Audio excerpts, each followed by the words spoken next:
Matirapyahetuki. So we're reading from Sri Tattva Sandarbha, and we completed reading the Mangalacharan invocation. So in the last verse we read how Sri Jīva Gosvāmī gives the gist of all the Sandarbhas in one verse. He speaks about the subject matter, the process, the person who is qualified, the object to be achieved. So everything is described in this verse. And now he begins the subject. So naturally the first thing which is to be sorted out is how do we gain knowledge? Because he is talking about Krishna prema and he is talking about the various manifestations of Krishna. So how do we know Krishna, or how do we know reality? This is the big question. So therefore in Anucheda number 9, he begins speaking about pramāṇa. So pramāṇa, the word pramāṇa means knowledge or valid cognition is called prama, and pramāṇa is the means for that. So prama karanam pramāṇam. The karana, or the most essential cause for attaining proper understanding, proper cognition, valid knowledge, that is called pramāṇa. So if pramāṇa is proper, then knowledge will be proper. If pramāṇa is improper, then obviously knowledge. If the means is wrong, if we are seeing through some glass and glass is covered with dust, then we cannot see properly. So the question is that how can we know about this reality which he has mentioned here as Krishna? So every school of philosophy begins with pramāṇa shastra, epistemology. And Jīva Gosvāmī also starts with this, and he does not go much into details as you will see in some other schools about all this pratyaksha, etc., perception, inference. So he straight away comes to Shabda, as we will read this. And because of this, many objections have been raised on Jīva Gosvāmī. Many people have criticized him, beginning from S.K. Day, who is the Bhishma Pitamaha of Gaudiya Vaishnava philosophy, a writer. Anybody who reads, they have to read S.K. Day. So S.K. Day is very critical of Jīva Gosvāmī's methodology, and he calls him sectarian and all these words. And taking cue from him, then everybody seems to follow him, including Gaudiya Vaishnavas. So this is all because of not understanding what he is trying to say, because he writes very brief, very concise. So brevity is his style, especially at least in this part, epistemology. And because of that he is misunderstood. Some people think that he doesn't accept any pratyaksha, etc. That's not true. So actually some years ago I wrote an article with Janki Ram Jonathan Edelman. He's a professor in Florida. In that time he was in Mississippi. And I have forwarded this to all the people who are on Jiva Tirtha forum. I also forwarded to you, Prabhuji, but your email bounced back, I don't know why. Didn't like. So it's a long article, about 25 pages, and because tomorrow there is no class, so read it thoroughly, because all these objections, not all of them, but some of them have been answered here.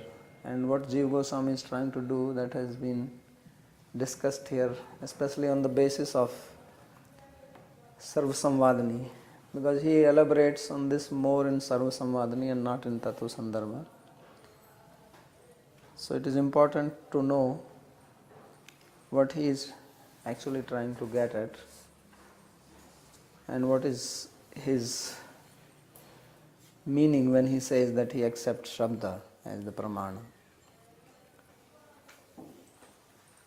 So I will first read what he says. He says, Athaivam suchitanam Sri Krishna tad vachya vachakta lakshana sambandha tad bhajan lakshana vidheya sapariya abhidheya tad prema lakshana prayojanakhya akhyanam arthanam nirnayaya tavat pramanam nirniyate.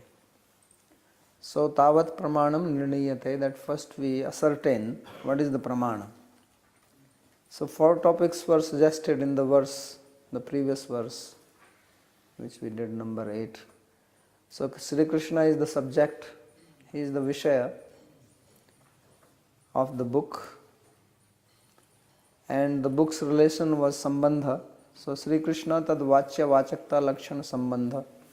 So relationship of the book with the subject is usually called vachya vachaka, which means signifier and the signified, that the word and its meaning have a relationship.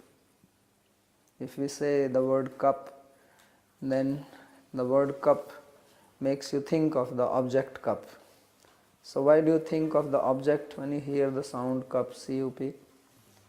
Because there is a relationship between the sound cup and the object. So that relationship is called vachya vachaka.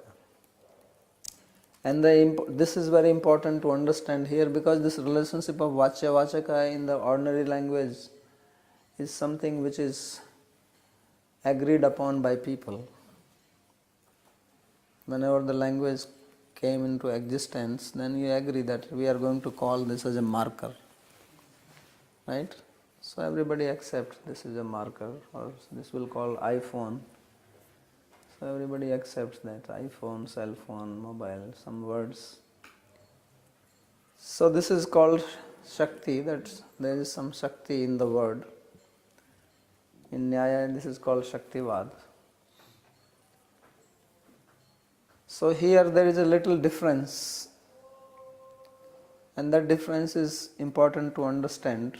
So before this Anucheda, there is a prologue, and this is written by our Navdeepji, who is fortunately here. So epistemological validity of the Vedas, Itihasas and Puranas culminating in Srimad Bhagavatam. So this Shabda as pramāṇa is not only in the sense as we think, because we call it marker, we can call it something else if we all decide, and there will be no problem. But when Krishna is called Krishna, then you cannot decide to call him something else. He is Krishna before you were born, he will be Krishna after you are gone. Because nobody gave him this name Krishna, and then when you were born, you were given a name. And that the relationship was established between you and your name. Before you were born, the name would have been existed before that also. Krishna Das, John, William, whatever, Sardarsi.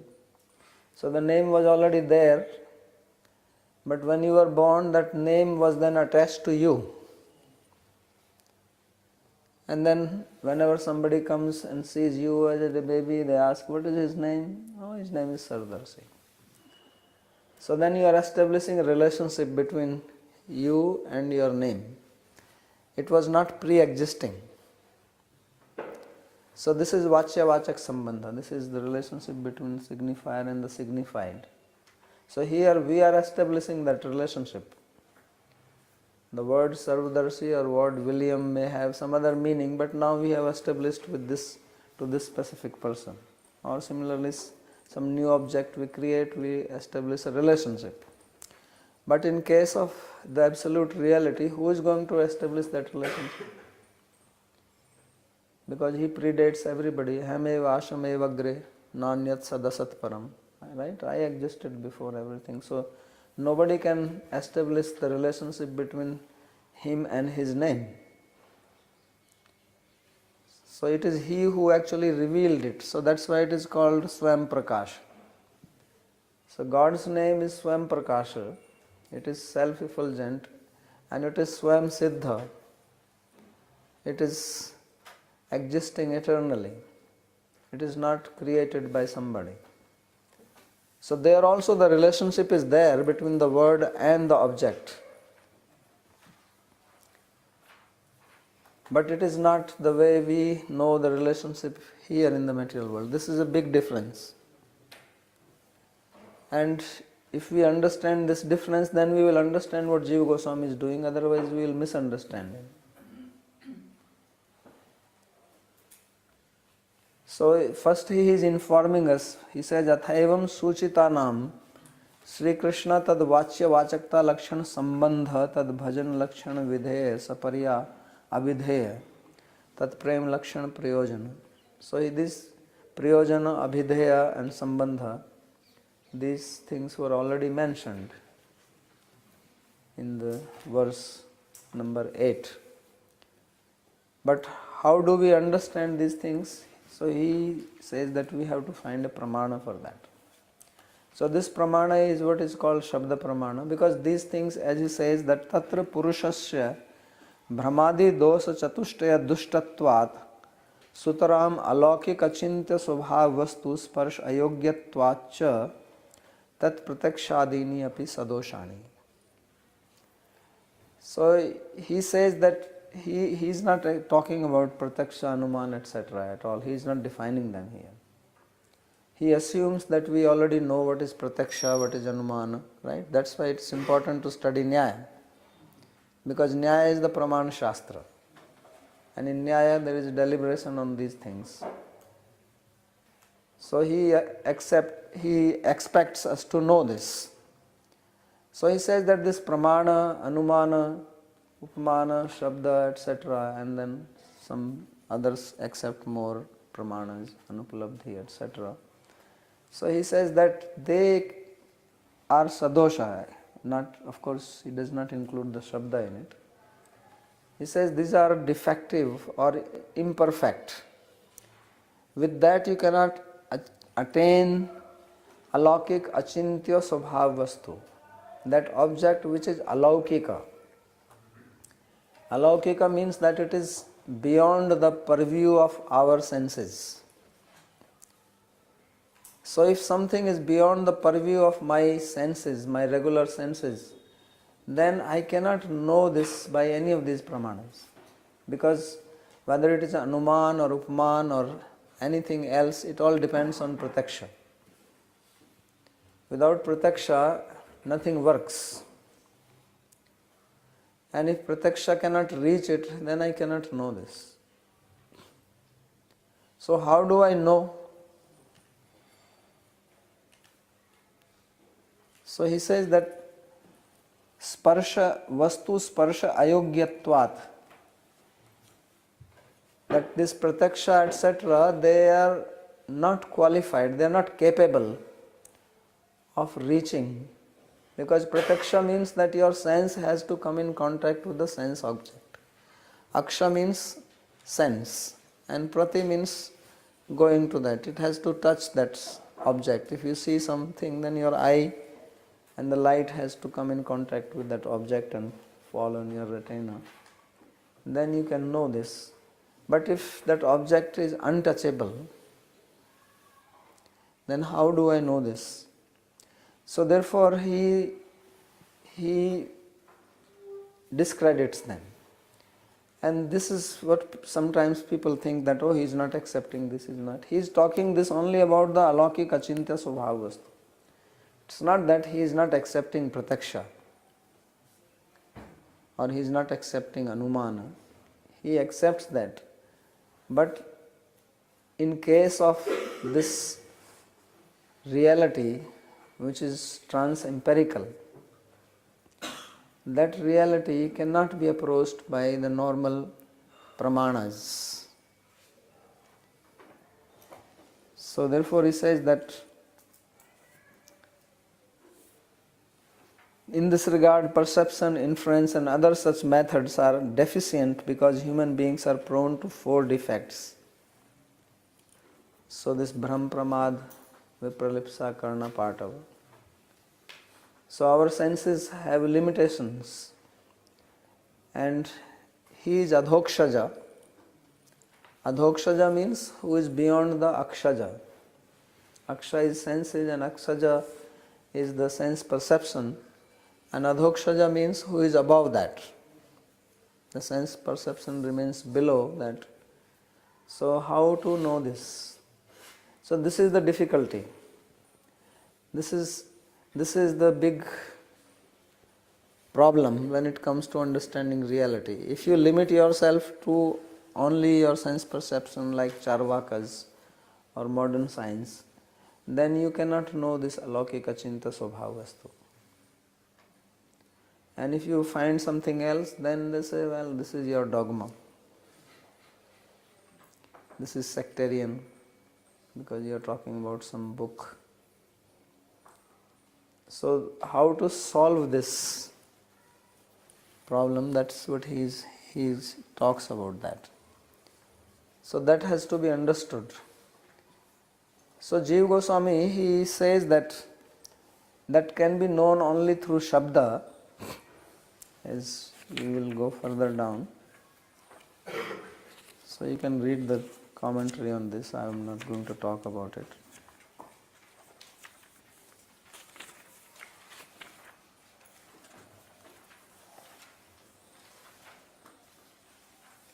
So in number 10 he says, Tatastani na pramāṇani iti anadi siddha sarva purush paramparasu sarva alaukika laukika jnana nidanatvad aprakrita vachan lakshano veda eva asmakam sarva atita sarva ashraya sarva chintya ascharya svabhav vastu vividasitam pramāṇam.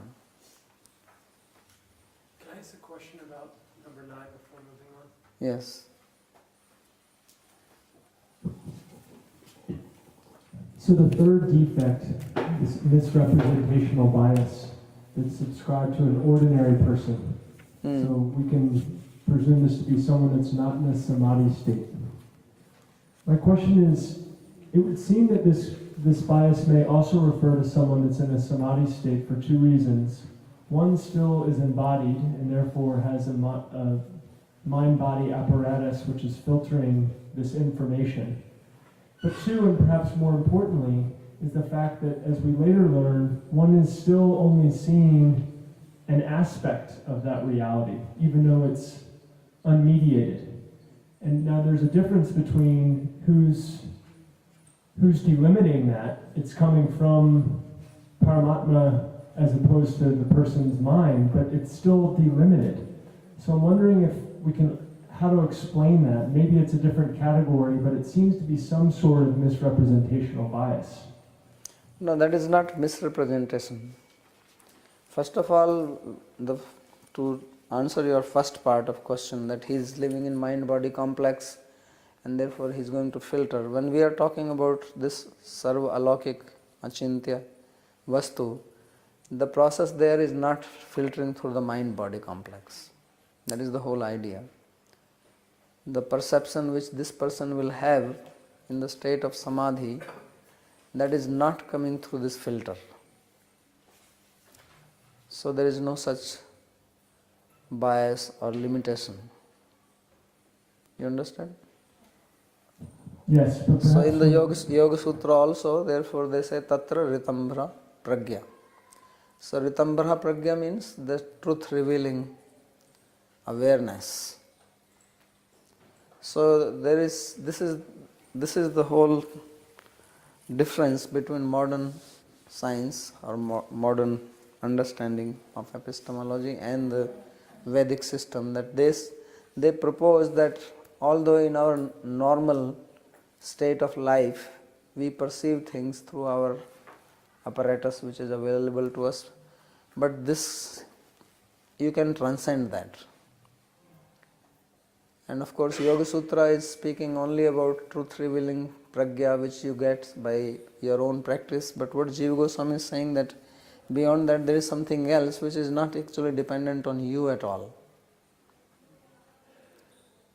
So that is the difference between that Ritambhra Pragya and Shabda Pramāṇa which he is talking about. So this is, therefore he says this is self-revealing, Swayam Prakash. So that thing just manifests to you. It becomes available to you without being limited by any of your senses. So this makes sense. To sort of tighten up this question, even if that goes directly to the Atman, but in order to then process it, there's some cognizing that needs to occur. No, it actually does not go to Atman only, it comes through your mind only, but mind is given that ability that you can know. So your mind and your faculty of understanding, your intellect is given that ability to grasp it. So not only that it reveals itself, it also gives the ability to grasp it. Both happen simultaneously. So just like in the story of Dhruva Maharaj, he was meditating, and then finally Lord Vishnu appeared in front of him. So he wanted to, recite some prayers, but he was unable to do that because he was a child, he did not know what to say. So then Lord touched him with his conch, his cheek. When I was a child, when I heard the story, I used to think, wow, I want that. This is so nice that somebody touches you with the conch and you get the knowledge. So that is to show that this knowledge was just given to him. Otherwise, physically he was not capable of knowing this, because he didn't know proper language or anything like that.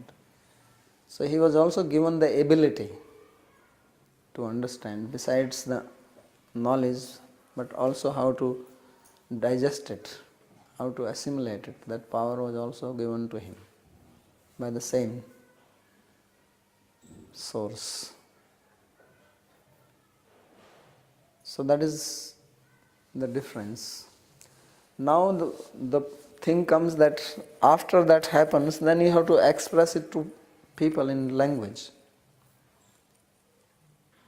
Right? So that is what Shastra is. So Shastra is originally given, say, by Lord Krishna or Vishnu to Brahma. Vedas were given to him, Chatusloki Bhagavatam was given to him. So he got it. And then he teaches it to others. So when he is teaching it to others, then it is a sound which can be interpreted by you at your own level. But what is the process is that now you are expected to come to that level of the sound. So there are two ways. One is that you can study the Vedas or even the Sandarbhas objectively. And that's why Jīva Gosvāmī forbids that. This is what he said, that Krishna bhajanai ka bhilashavan tenaiva drishyatam etad anyasmai shapato arpita. So he says that this should be studied only by a person whose desire is only to worship Krishna.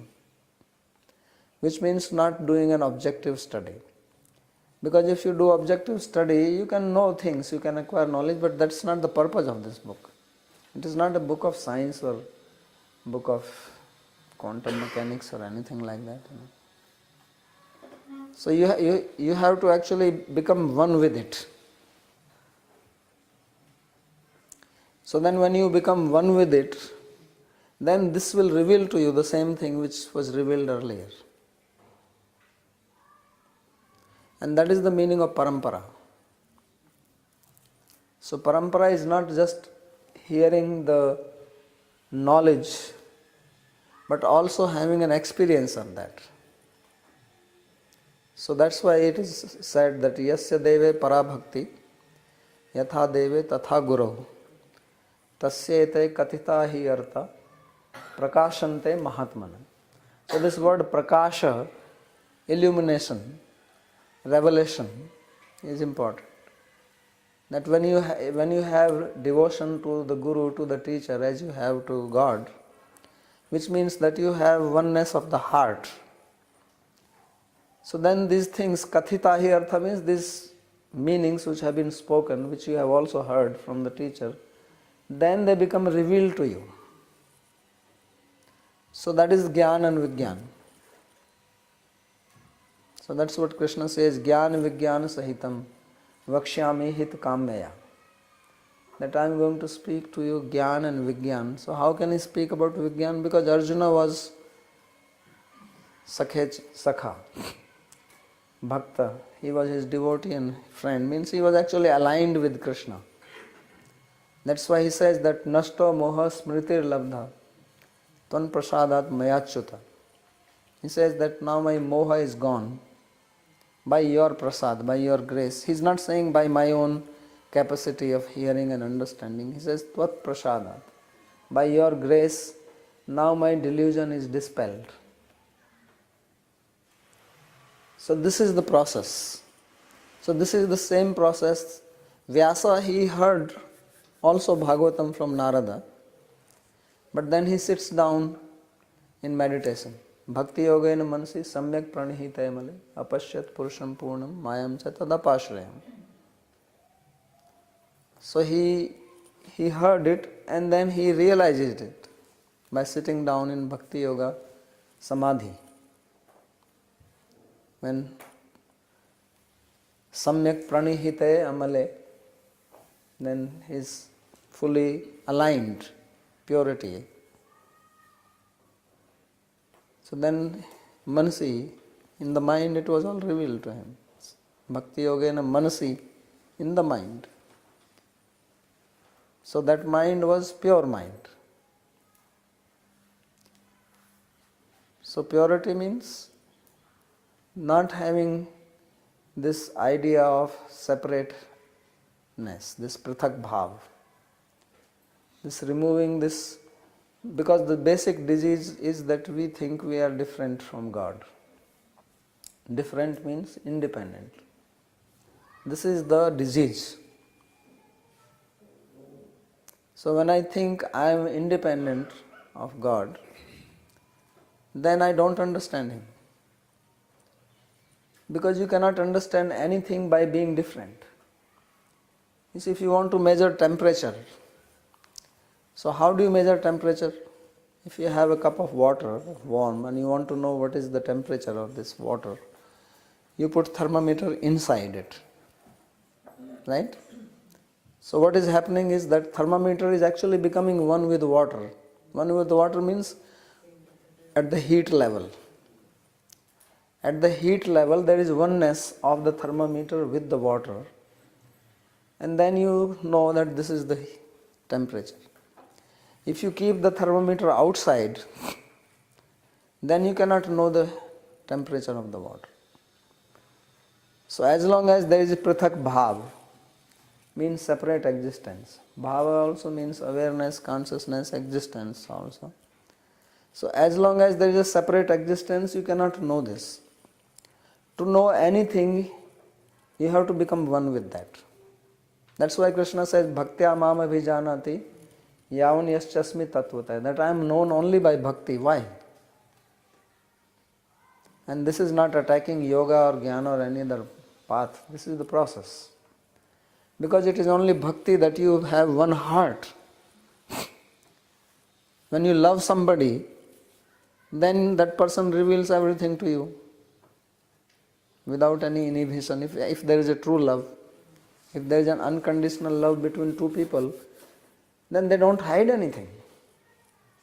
In fact, that is the pleasure. Then you want to reveal. You actually feel happy to reveal about, because everybody actually wants to reveal about themselves to somebody. Only thing is that you don't find the appropriate person for that. So then you find a Facebook friend. Otherwise, why so much Facebook friendship is going on? All the time take this selfie, then put here. You take this. Every 5 minutes people are putting something. So you are actually trying to reveal, but still you don't want to reveal your heart unless you are very intimate with somebody. So God actually also likes to reveal Himself when He sees that somebody is very intimate. So then He says, that's why Krishna says, Bhaktosi me sakha cheti rahasyam hi etaduttamam. That because you are my bhakta, you are my devotee, you are my friend, I will tell you the rahasya. Sarva guhyatamam bhuya shrunu me paramam vacha. So why is sarva guhyatamam? Most confidential thing He says, I will tell. He is very eager to tell actually. It's like He cannot hold it. And someone else comes, he will probably not speak one word. So, if you want to know something, you have to become one with that.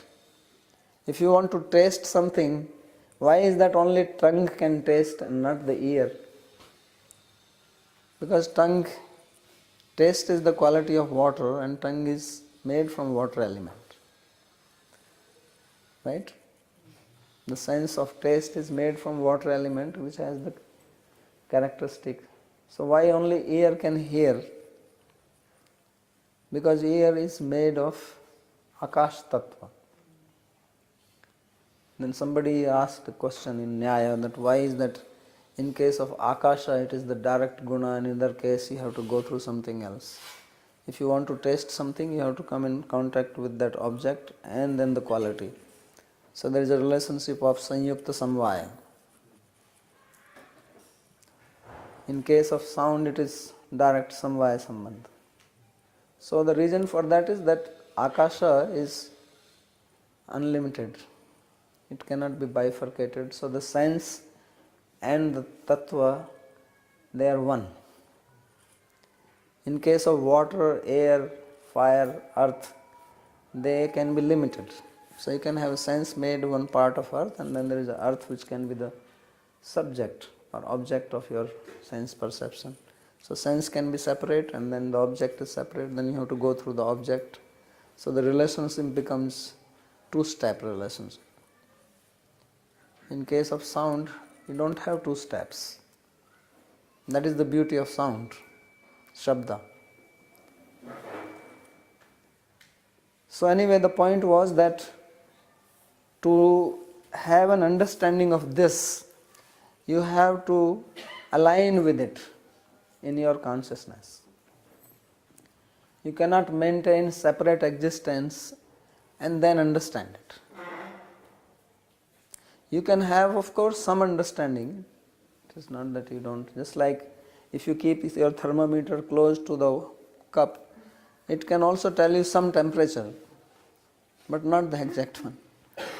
Right? Some heat is also being emanated outside, so you will know something about it, but not exactly what is that. For that you have to go inside it. So people can also understand something about Shastra, something about Bhakti and all these things. But if you want to know the Rahasya, then you have to go down into it. That is the only way. And that is the price you have to pay, which people are not willing, because then we become scared. Oh my God. Why Krishna says Sarvadharman Parityajya Mamekam Sharanam Vraja, then you think this guy is fanatic. He's saying only my shelter. No, he is not fanatic. That's why in the beginning he says that Ishtosi me dridhamiti tato vakshami. That you are my Ishta. He says you are my dear. Ishta is usually used for Ishta Devata, worshipable. Krishna is calling Arjuna as Ishta. That you are my Ishta, therefore I am telling you this. Otherwise, he will not say like this. So he is saying that just surrender to me, because this is the process. If you are going to keep yourself away, distant, then you may come up to knowledge of Brahman. Because Advaitvadi, they don't want to do that. So then they can know Chinmatra Satta, Nigme api kochit Chinmatra Satta. So then you can only know Chinmatra. It's like standing outside the cup, your thermometer. You are rotating around it. So it get only Chinmatra. Little bit of temperature. Okay. But not really. So similarly, if you want to taste something, you have to put it in the mouth. And it has to melt. Your tongue has to become one with it. Same with touch, you want to know, you have to smell. So bhakti, that's why bhakti is the religion of heart. Because it is not just some intellectual exercise. Then you stay away from bhakti. If you want to just do an intellectual exercise, then you can do something else. But if you want to be in bhakti, then you have to. So this is the merging. This is the meaning of Tattvamasi. This is the real meaning of Tattvamasi, that you become that in love. And then you know, Yasmin Vigyate Sarvam Vigyatam Bhavati. Then by knowing him, everything becomes, then everything is revealed to you. So that is what Jīva Gosvāmī is speaking about here. This pramāṇa when he is talking. Final follow-up here. Is there a metaphysical component that those senses are spiritualized in order to be able to grasp, or is the willing enough? Okay. Yeah, there is a metaphysical component, and that is the Antaranga Shakti. That is the internal potency of Krishna himself. So he has three potencies, and one of them is called Samvit.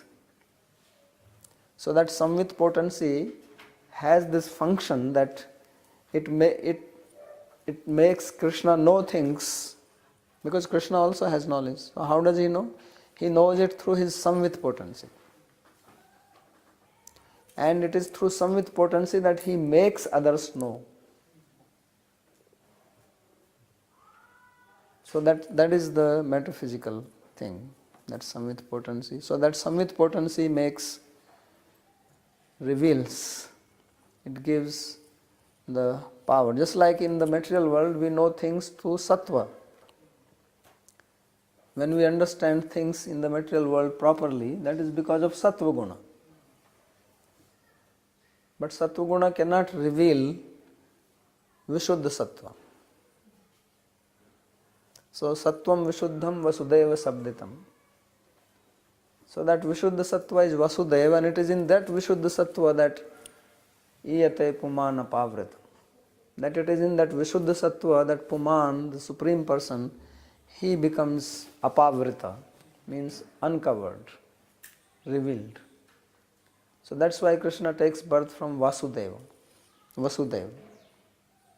He's called Vasudeva. The meaning why he takes birth from Vasudeva, because he is revealed in Vasudeva Tattva. So Sattvam Vishuddham Vasudeva Shabditam. That Vishuddha Sattva is called Vasudeva. And it is in that Vishuddha Sattva that he is revealed, not in Sattva Guna. So Sattva Guna does not have the power to reveal the alaukika chintya vastu.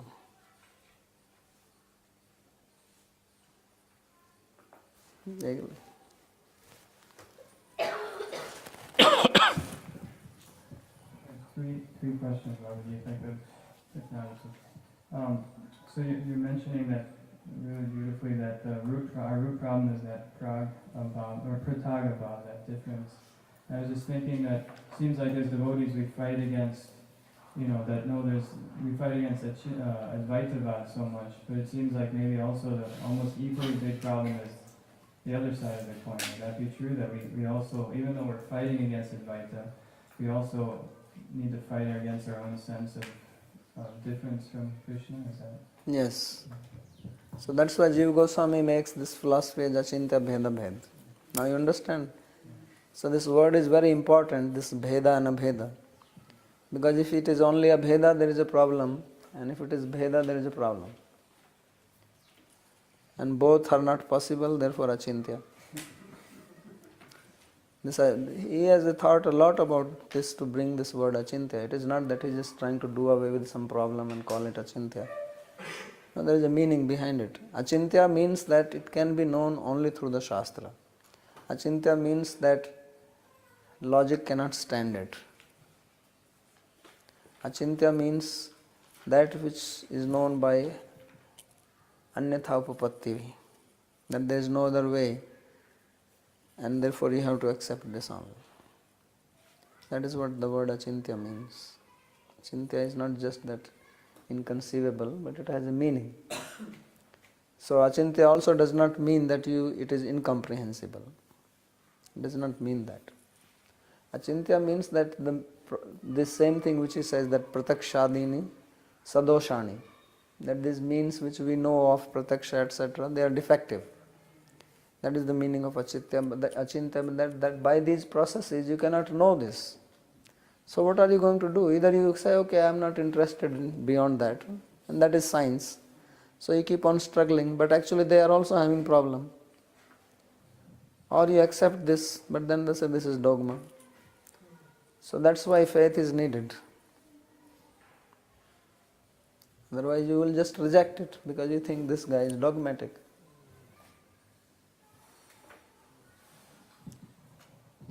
So it's a very difficult situation. Because if you just go with your logical mind, you are going to miss it. Because it is beyond that. And if you give up logical, then people say, well, that is blind faith. And it is also not blind faith. It is not blind faith. It is Shastriya Shraddha. So when I am saying Shraddha, don't think that it is just Shraddha because it is a Shraddha which comes by understanding Shastra. It is not some other Shraddha. Some people are just born in some family, they believe things. It is not that. This is a Shraddha which comes by understanding Shastra properly, and then you have. So Shraddha means that I don't have an experience yet, but I believe this is true, and then I follow the process. Then it will lead you. So Rupa Goswami, he has given such a nice, process, the path, which is of course coming from Bhagavatam, the very second chapter. So that is the beginning. So that is a very difficult thing. How many people can have this Shastriya Shraddha? And if you don't have Shastriya Shraddha, again same problem comes. It's like you want to go from here to, say, Delhi. You have to have a proper road. If you get on a road, even if it is the same road, but you are going in the opposite direction, and you are driving very fast, you are chanting 64 rounds, but actually you are going in the wrong direction. So that also happens. So that's why it is very important to have this clear understanding. Otherwise, with foggy understanding, you are in the fog and you don't know whether you are going towards Delhi or away from. And only when a little bit fog is removed, then we realize I have reached Agra.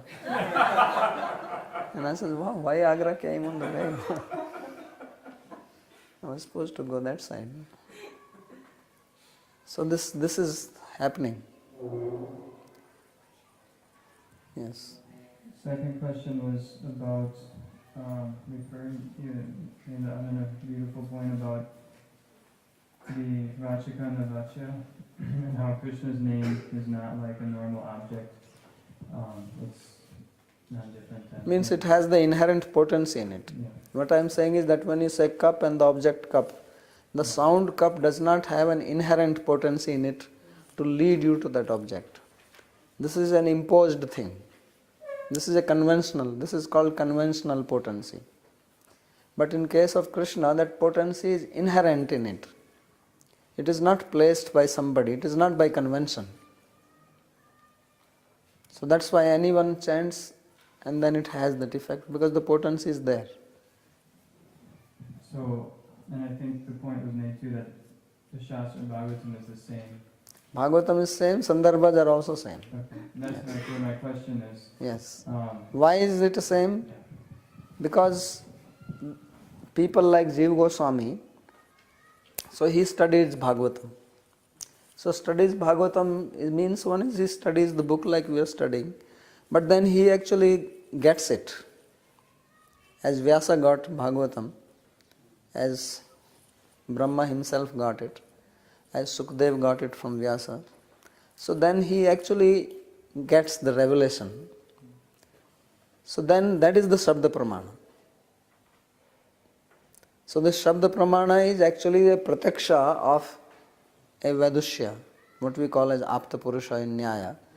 It is actually that person's direct experience. So he sees that. That's why is it said Vyāsa for Vyāsa, Apashyat Purusham Purnam. He saw it. So that means now he knows Bhagavatam. So when he knows, and then with that realization what he is writing, that is Shabda Pramāṇa. Means now this Shabda is not just ordinary sound, it also has that power. That if you align with it, you will also get that. So this is the process. And this is actually what it means to be in the parampara. That is the significance of parampara. My third question, in regards to the pramāṇas themselves, the three that we talked about, is it our position or Jīva Gosvāmī's position, is Shabda king in all respects to all of them in all circumstances, or do the other ones like Pratyaksha and Anuman have their own, like is Pratyaksha for perceiving worldly objects, would that have an authority over Shabda talking about that same object, or is it like, let's say, I don't know, I'm trying to think of an example. Let's say we're talking about cosmology. Something we hear in the Shastra might be something different than we hear in, some modern thing. Not that the modern thing is always right, but let's say they come in conflict. Would our position or Jīva Gosvāmī's position be that because it's a world, it's a laukika object, then Pratyaksha has precedence, or no? No, because what is being defined in Bhagavatam is not laukika. So otherwise in laukika world, Pratyaksha may take precedence, which obviously means that the Shabda was not right. That means it is not a Shabda of an Apta Purusha. Otherwise how it will be wrong? Because Shabda is based on Pratyaksha. Once you understand that Shabda is based on Pratyaksha and Pratyaksha of an Apta Purusha, then it cannot be wrong. That may be different thing that it has been expressed in such a way that it will need not just direct meaning or primary meaning. That is a different thing. Otherwise, it takes precedence. So if Pratyaksha and Shabda are not matching, then you have to see whether this Shabda is coming from Apta Purusha, because then only it is pramāṇa. And if it is coming from Apta Purusha, then you have to figure out why it is not matching.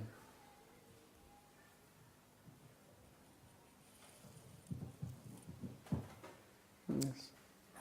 We were talking about this, I think, Tattva, to be separate. So we were talking about this Tattva means to have a separate existence. So this separate existence is a condition, no? As a condition soul, I have this concept of being separate from the Lord. Now, the quality to get the requirement, the quality to get into contact with the Lord, also to study, we were saying that is to have the desire to be a devotee of the Lord, Yeah, right? yeah. So then, in order to nullify this separate existence, this desire to become a devotee. Yeah, because if you want to become a desire, if you have desire to become devotee, obviously means you don't want to remain separate or independent. Exactly. So this is the requirement. Yeah, because anyabhilashita sunyam. If you have anyabhilasha, that means you are not desiring to be a devotee, you have some other thing. So then, this is an internal resolution. Yes, this is the beginning. So that's why Rupa Goswami says, Guru Padashraya Tasmat Krishna Dikshadi Shikshanam. So this is the meaning of Guru Padashraya. Tasmat Gurum Prapadyeta Jigyasa Shreyottam. This is what it means. Okay. You had some question?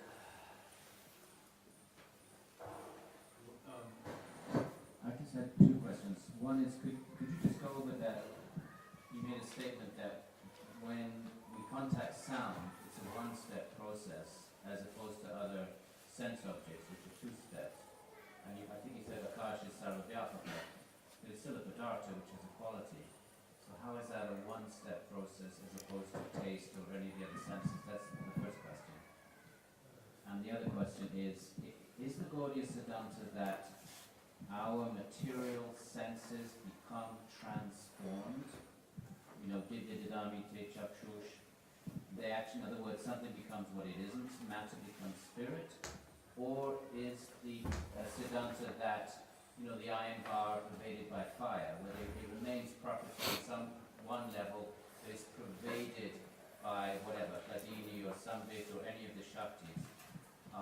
What is the correct Siddhanta in the Gaudiya, for the Gaudiya point of view? So just those two questions. Thank you. So the answer for the first is that in case of Shabda, Shabda is the guna of Akasha, right? So Shabda Gunakam Akasham, that is the very definition of Akasha. And the sense, which we call sense of hearing, is also Akasha. So since it is an Akasha, then guna is directly available to it. But that's the same with any sense. No, in other sense what happens that when you have your tongue and you have an object which has quality, so you are actually coming in direct contact with the object which has that quality. Suppose you eat chocolate. So you are not coming in contact with the sweetness or the taste of chocolate. You are coming in contact with chocolate. And chocolate is that which possesses the taste in it by samvaya sambandha. So with the ear is Akash and it's not coming in contact with the sarvavyapaka. Because it is same Akasha. That is the difference. So here because here the sense itself, sense and that object which you want to perceive, they are actually one thing only. Yeah. Here what I said earlier is that your tongue is made of, say, watery tattva, jal tattva, Yeah. and then the taste, It's also judgment. but it is separate. These are not just, There's a separation. because you can make this, you can divide that. Akasha cannot be divided. So that is the difference.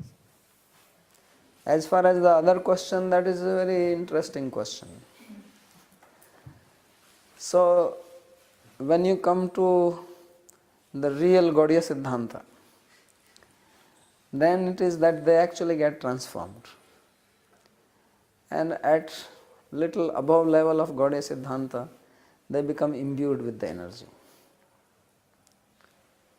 Above level. Means normal understanding. Oh. So in the beginning what happens that they become imbued with the potency. And then as you progress, they also get transformed.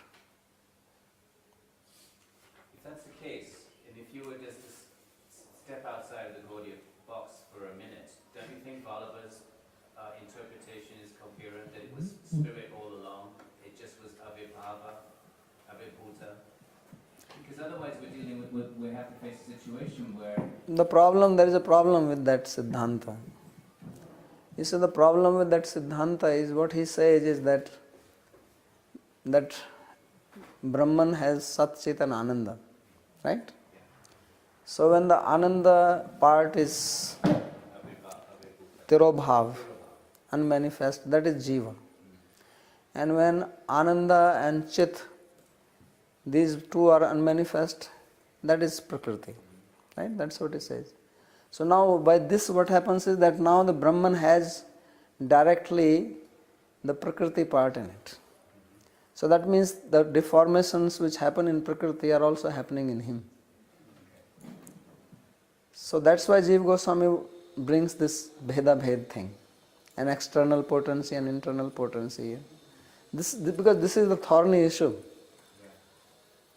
So when you say Vishisht Advaita, Suddha Advaita, Vallabhacharya's philosophy, so then that part is also in it. And then the Jiva also has the Prakriti part in it. Because how you are not, where are you going to take that? But then the Bodhi has position has its own problem, which property is supposed to be eternal. If something is So therefore I gave two answers, and I said above level is that it just get imbued by like iron with fire, so no problem. So the other one I said is different. No need to talk about that.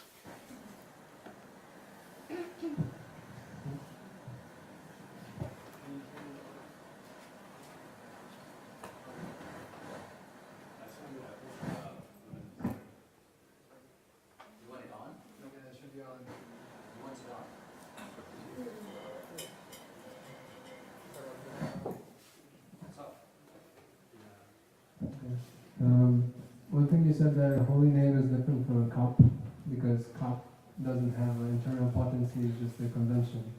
And on the other hand, that those who may count up to 64, they may reach Agra and not Delhi. But that's actually also the argument that I would hear from those multiple chant sadakas, that as the name is so powerful, then no matter where they are, they just do it and it's going to bring them because it's so potent. So what is the reconciliation? Yeah, because if you keep on going to Agra and keep on moving, earth is round, one day you'll also reach Delhi.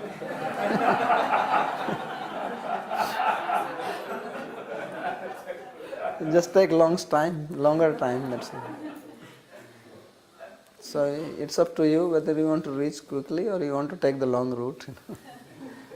Maybe you want to see the world, go to South Pole and then come back. Yes, they will also reach. It's true. You can give mic to her. They're back.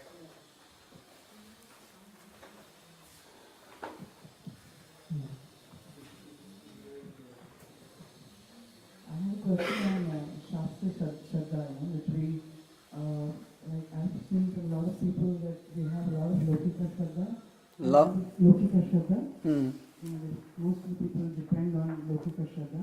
And for me also, I sometimes feel that when it comes from the Shraddha, Shraddha, it comes from the Parampara lineage, there must be something wrong or somewhere there must be a mistake, And how do we accept that? I mean, in the sense that how do we know where we're going? And how do we have trust in Shastra? Because I want to do it, but then when I hear from people, then I get a little diverted, No, you hear from people or you have to hear from the teacher? I don't understand. Why do you hear from people? Because we generally talk to people or devotees. Yeah, so Shastriya Shraddha, first you understand what is Shastriya Shraddha. Shastriya Shraddha means that you study Shastra from a genuine qualified teacher. And then when you understand it, you believe that yes, this is right. That is called Shastriya Shraddha. Okay? Now what is your question? The Shabda which is written, when it comes down in Parampara, there must be some... No, this book is same. We have Jīva Gosvāmī's Sandarbha. So what do you mean by coming in parampara? It was the way it was written, or Bhagavatam was written, it is same Bhagavatam. That's correct. I'm talking about the commentary part of it. Like some people are, translating it differently or not exactly. So then as they say that the proof of pudding is in the taste. So ultimately you have to have experience. Pratyakshavgamam dharmam. Right? You have to have realization. So it should give you, ultimate test is that it should take you to the destination. It should give you experience.